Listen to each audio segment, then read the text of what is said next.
And we don't hear anything about that. We don't invite Buddhists onto this panel, or Tony doesn't invite Buddhists onto this panel to explain. He's invited you and your husband and, Miss Australia and people like that, but he doesn't do it with Buddhists. There's one question from the audience, and the whole room tightens. 9 out of 10 of his friends, he says, see Muslims the same way. One panelist has the comfortable answer ready: it's the media. Andrew Bolt isn't buying it. He's the one voice on that sofa willing to say the unpopular thing in a room that is not with him. And he came with receipts. Watch a comfortable explanation get taken apart line by line. Let's get into it. My question is actually to Susan. I'm sorry if I'm gonna make you uncomfortable. Almost all my friends, or 9 out of 10, they don't really have a positive perception of Muslim. It's always linked to hatred or violence in the Middle East, or discrimination against women or other religions. And I know this is not right, but I suppose my question is, because my friends come from all kind of background, race, age, or even religions, but for some reason they have very similar perception about that. So I suppose my question is, do you think or do you agree this is a common perception in our society? Start with who asked it, not Andrew Bolt. Not a politician. A man in the audience says 9 of his 10 friends see Muslims the same way. He lists them: violence in the Middle East, the treatment of women. His friends span every race, age, and religion. They still land in the same place, and he apologizes before he asks. Susan Carland is about to answer, and her answer is the whole reason Bolt goes to war. I think it is a common perception, and I think there have been studies that suggest that there is a negative perception about Muslims in society, and that's something that we have to work on as a collective. I don't think it's the sole responsibility of Muslims in Australia or non-Muslims. The easiest way for that to change is for your friends to actually get to know some Muslims and speak to them as human people, and move away from, McDonald's journalism and that sort of thing, and taking their reports from certain newspapers and certain shows.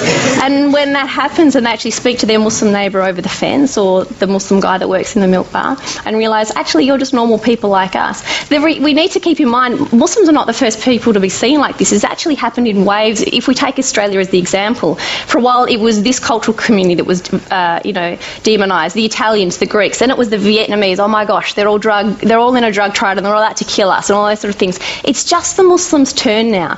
It's a pity that as Australians we haven't learned that, once we get to know each other, it's okay, and then we move on to the next group that we're worried about. I hope that it would finish with Muslims. It's just, I think if we can have some human interaction, a lot of those fears and misconceptions. There it is. The answer is media. Read fewer newspapers, meet your neighbour, and the problem dissolves. She calls it McDonald's journalism. Then comes the comparison she'll regret. The Italians, the Greeks, the Vietnamese. Just another wave, just the Muslims' turn now. Notice what that framing does. It makes the question itself the problem, and the people asking it the ones who need fixing. Andrew Bolt has been sitting there listening. Watch him take that comparison apart with his own father's story. Can change. Susan, can I just point out, when my father came here from Europe as a migrant, and then he started teaching immigrants like the Italians and Greeks, I think you're wrong. The suspicion that you say was, this is just what we're seeing, a similar version of what those immigrants faced, I think is completely wrong. That's ahistorical. It's not my experience of it. I'd also point out there are in fact more Buddhists in Australia than there are Muslims, and we don't hear anything about that. We don't invite Buddhists onto this panel, or Tony doesn't invite Buddhists onto this panel to explain. He's invited you and your husband and, Miss Australia and people like that, but he doesn't do it with Buddhists. There's specifically something in the community itself as well. And I think, to be honest, you mentioned this yourself in an interview with the Malaysian Star newspaper only a couple of years ago, where you said, within the community, being a new convert from Christianity, you face the calls from within the community, you shouldn't do this, you shouldn't do that, you shouldn't make friends with people who weren't Muslim, and you should withdraw from society and everything that was haram. And you said this was a problem for you.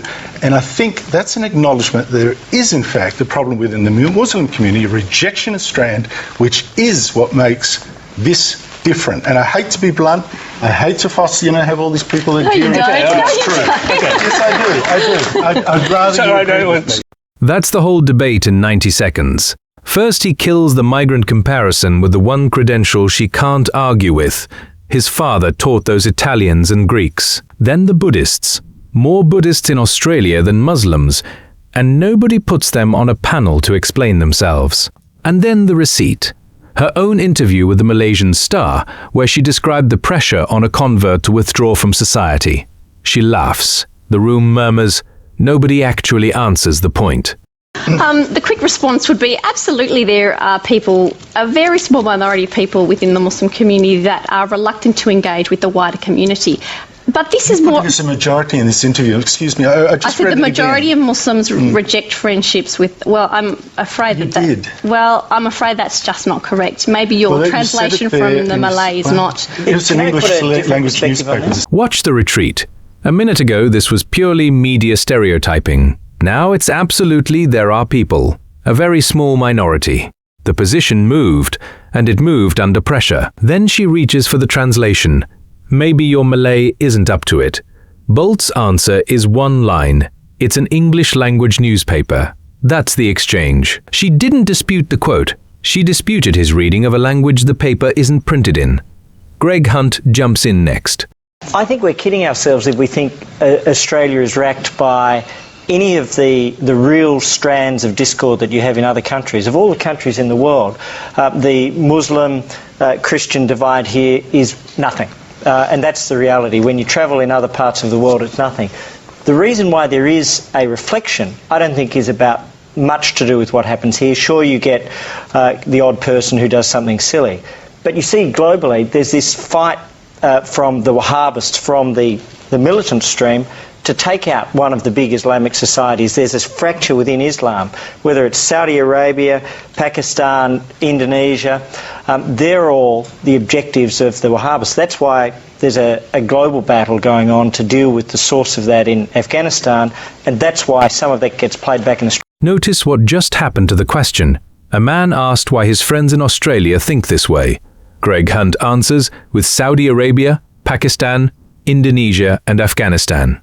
It's nothing here, he says. Look over there, and listen to the concession buried inside it. He names Wahhabism as the driver.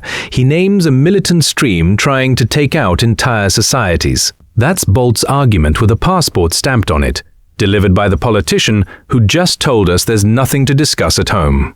Australia. Okay, look, some of our audience had their hands up for a while. Just take this gentleman down the front here. Just a comment for Andrew from a non-Caucasian. I'm a Muslim and I'm trying to practice as I sometimes pray and I sometimes fast and I occasionally drink alcohol. So we are talking about we are talking about 1 billion people. We can't generalize like that. And again, just a comment that and the gentleman as well, the whole Taliban was created by American to oppose Russian. I mean, that was the whole start of the story, which built up to this issue. Of course, we should take responsibility. I agree with that, and we should basically clarify that what is the understanding that we have from Quran.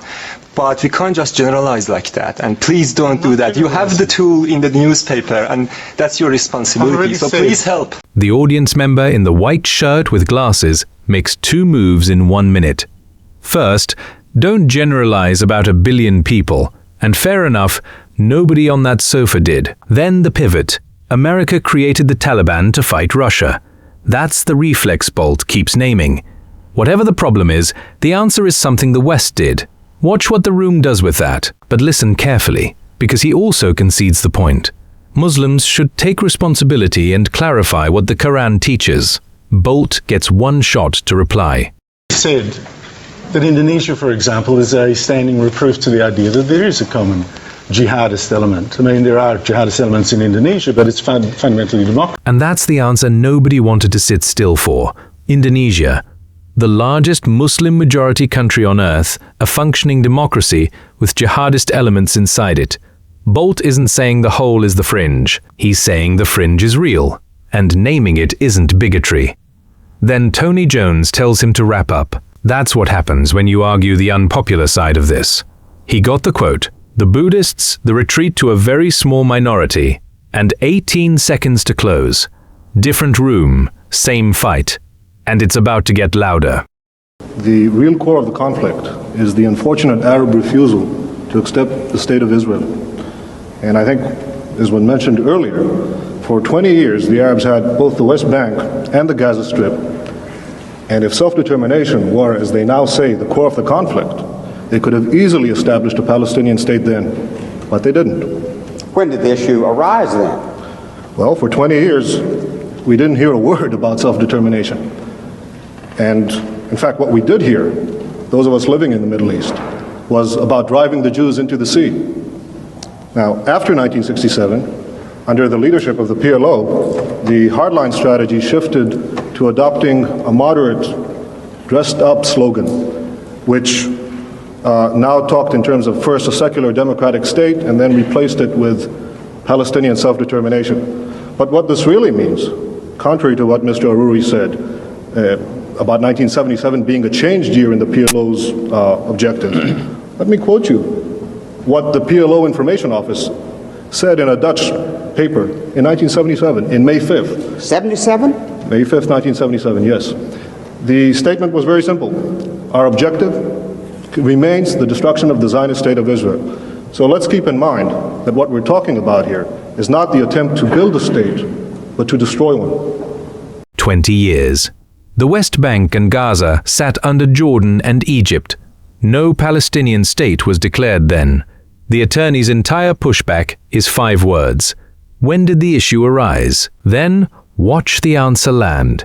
A Dutch newspaper, May 5th, 1977, the PLO Information Office, in print. Our objective remains the destruction, not a slogan. He came with the receipt, and the questioning never recovers. Do the Palestinians have a right to a separate state? Well, Mr. Ajami has been talking about human rights. well, I think that no, I don't think they do, but I think that it's quite instructive that the Palestinians who are invoking the right of self-determination, which is an attribute for separate nations, themselves are the ones who define themselves as part of the Arab nation. Now, no one is denying that there are Palestinian Arabs. There's a very distinguished Palestinian Arab sitting right next to me. But the Palestinians themselves, in the Palestinian National Covenant, the very first article, say that the people of Palestine, quote, are part of the Arab nation. Well, let's look at the Arab nation. It has 21 states, an area roughly the size of the United States, and 1/6 of the entire world's wealth. Now, add to that the fact that there already exists a Palestinian state, and that is Jordan, 60% of whose population is Palestinian. I think it's quite interesting that Yasser Arafat and King Hussein, who are bitter enemies, agree on one thing, that Jordan is a Palestinian state. So what we're talking about is a demand for a 22nd Arab state and a second Palestinian state. He answers the question directly, no. Then he does something the other side avoids all night. He reads their own founding document, Article 1 of the Palestinian National Covenant. The people of Palestine are part of the Arab nation. Their words, not his. 21 Arab states, an area the size of the United States. And Jordan, 60% Palestinian already. Arafat and King Hussein hated each other. They agreed on that one point. Watch the questioning move on instead of engaging with it. What should be done with the Palestinians on the West Bank? There's a problem, so what should be done about it, in your opinion? Well, I think that the Palestinians in the West Bank are going to be offered the full human rights, the full civil rights, as there are no Arabs are offered in the Middle East. No Arabs whatsoever have any full human rights or the right to vote for their own government. Those Arabs who lived in Israel in the pre-67 boundaries are the only Arabs in the Middle East who offer that right, and I'm all in favor of having the same Arabs living in the West Bank and the Gaza Strip being offered such a right in the final peace agreement. Can we have peace in the Middle East? Very briefly, please. Yes, I sincerely hope so. Look, I'm 28 years old. I've had to defend my country in 2 wars and in many battles. Nobody wants peace more than Israel.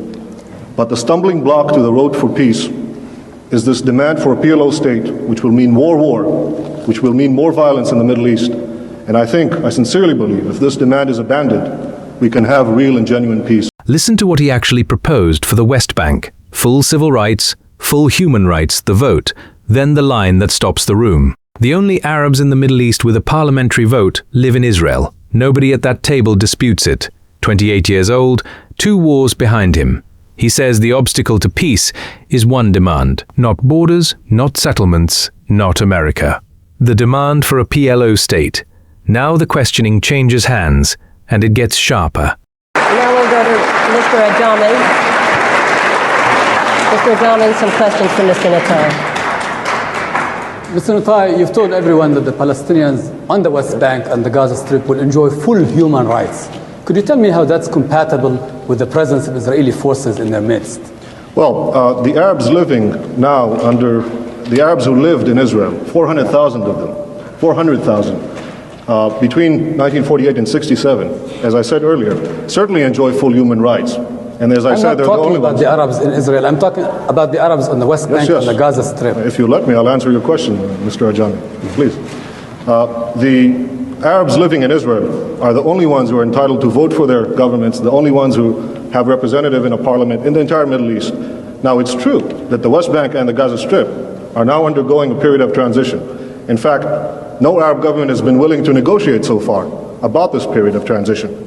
And I think that when this transition, when negotiation period is ended, there is no reason why under either Jordanian citizenship or Israeli citizenship, these Arabs will not have the full human rights, the right to vote for their representatives, as the Arabs in Israel do, as hopefully all the Arabs in the Middle East will do someday. New questioner, same pattern. He asks about Israeli forces in their midst.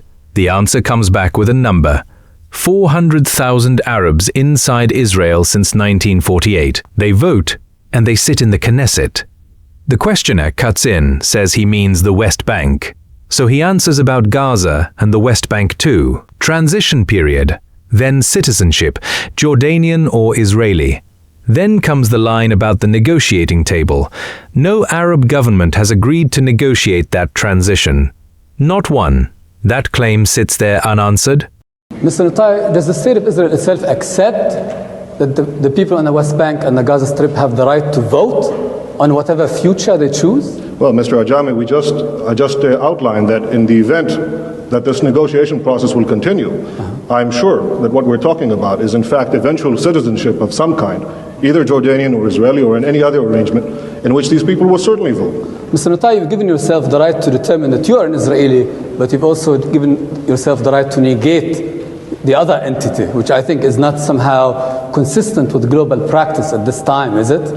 Mr. Ajami, I have never rejected another entity, nor have I ever declared my intent to destroy it, least of all the Palestinian Arabs, who I fervently want to live in peace with. All I'm saying is that it is the Palestinian Arabs themselves, their leaders, Arafat, Mohsen, who Morris Abrams quoted earlier, Farouk Kaddoumi, the number 2 man in the PLO, these are the ones who say they are part of the Arab nation. These are the ones who say they already have a Palestinian state.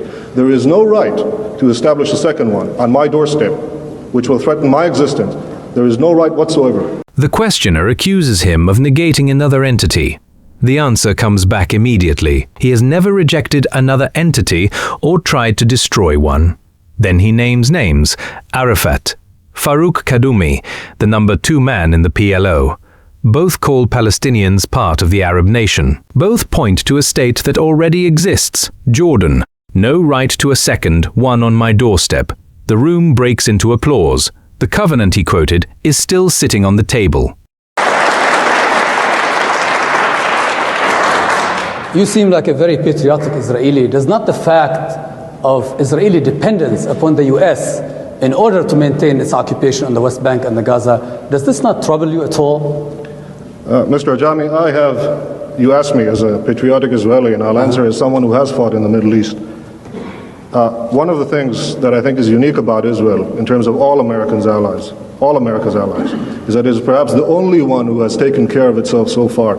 And I would think that America, in fact, it's not a one-way street, Israel taking from the United States. Israel is giving the United States an extraordinary bargain in the Middle East. It's the one stable democratic ally which the United States can count on. The question is built to sting. You call yourself a patriot, so doesn't dependence on Washington trouble you? He answers as someone who fought in those wars. Israel is the one American ally that has taken care of itself. Then he turns it around. It is not a one-way street. Israel hands the United States a stable democratic ally in the Middle East. That is an extraordinary bargain, in his words. The questioner never engages the trade. He swings to demographics instead. Inasmuch as you're a Zionist and are committed to a Jewish state, given the fact that demographic predictions tell us that there will be an Arab majority within the current borders of Israel, does this not challenge the foundations of the very state which you are committed to?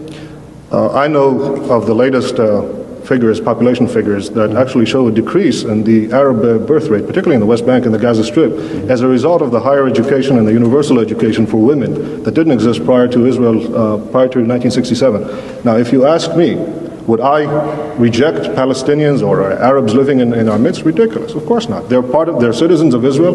If they... No, I'm talking about the West Bank and Gaza. You see, we're still going back to the core of it. Yes, I agree. Whatever will be the final arrangement, these people should be free to multiply as they wish. I think that it is written in the Bible, multiply and be fruitful. I think these people should have that right. I'm not going to start enforcing a birth control program under any circumstance. The demographic question is the sharpest one he faces all night.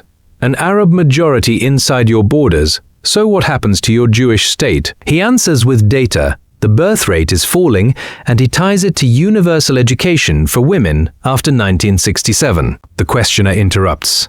No, the West Bank and Gaza. He does not dodge that either.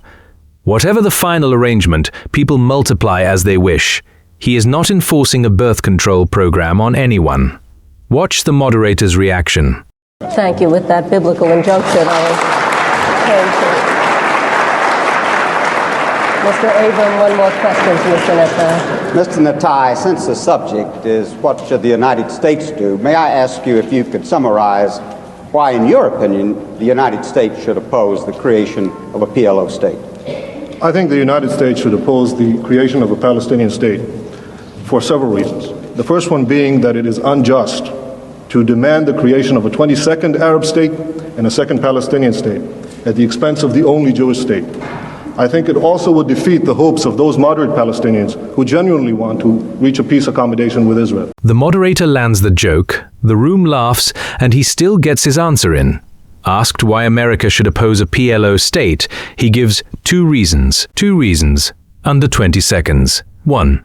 It is unjust to demand a 22nd Arab state at the expense of the only Jewish state. 2. It would bury the moderate Palestinians who genuinely want an accommodation with Israel. That reason is aimed straight across the table. One question left, and it is the hardest of the night. Mr. Netai, as someone who would say that you believe in democracy, do you believe that Israel can continue as a garrison state and still remain a democratic state? Mr. Ajami, either you didn't hear what I said before, or for your benefit, I'll repeat it again. No, Israel does not intend to remain a garrison state. Israel wants to live in peace and wants to be secure. If that involves maintaining military guarantees, our own military guarantees against the destruction of people who surround us, yes, I believe we should fight for our survival. 2 debates, 1 pattern. In the Q&A chapter, Susan Carland reached for media stereotyping and the old Italian, Greek and Vietnamese comparison, and Andrew Bolt answered with his father's classroom, the missing Buddhist panel, and her own Malaysian Star interview read back to her. Greg Hunt then moved the problem offshore to Wahhabism, conceding abroad what he denied at home. In the second chapter, the debater arguing the pro-Israel position did the same work from the other chair, citing the 1977 PLO statement and Article 1 of the Palestinian National Covenant, while his questioners changed the subject instead of answering it. Documents beat feelings every time. Which moment did you find most undeniable? Tell us below.